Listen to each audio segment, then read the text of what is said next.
ఆంధ్రప్రదేశ్ ప్రభుత్వం సంచలన నిర్ణయం తీసుకుంది. ప్రైవేట్ పరిశ్రమల పని గంటలను పెంచుతూ ఉత్తర్వులు జారీ చేసింది. ఇకపై ప్రైవేట్ రంగంలో పనిచేసే ఉద్యోగులు 10 గంటలు పనిచేయాల్సి ఉంటుంది.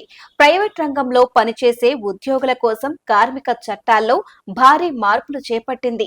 సవరించిన ఆంధ్రప్రదేశ్ ఫ్యాక్టరీల చట్టం ప్రకారం ఇప్పటి వరకు 9 గంటలు పనిచేసిన ఉద్యోగులు రోజుకు 10 గంటలు పనిచేయాల్సి ఉంటుంది.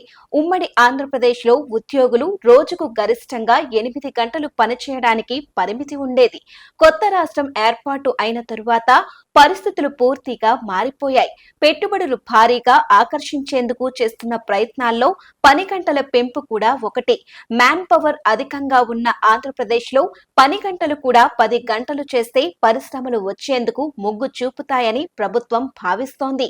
అందుకే 10 ఏళ్ల క్రితం 8 గంటలుగా ఉన్న వర్కింగ్ అవర్స్ ను 9 గంటలకు పెంచారు. ఇప్పుడు సెక్షన్ 54 కింద మార్పులు చేర్పులు చేసి 10 గంటలు చేశారు. దీంతో పాటు సెక్షన్ 55లో కూడా సవరణలు చేశారు. మొదట 5 గంటల పని తరువాత అరగంట విరామం తప్పనిసరిగా ఉండేది.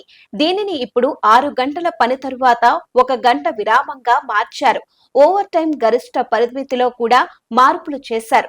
మొదట ఇది 75 గంటలు ఉండగా ఇప్పుడు 144 గంటలకు పెంచారు. ఈ మార్పులు ప్రభుత్వ ఈజ్ ఆఫ్ డూయింగ్ బిజినెస్ విధానంలో భాగమని మంత్రి పార్థసారథి అన్నారు.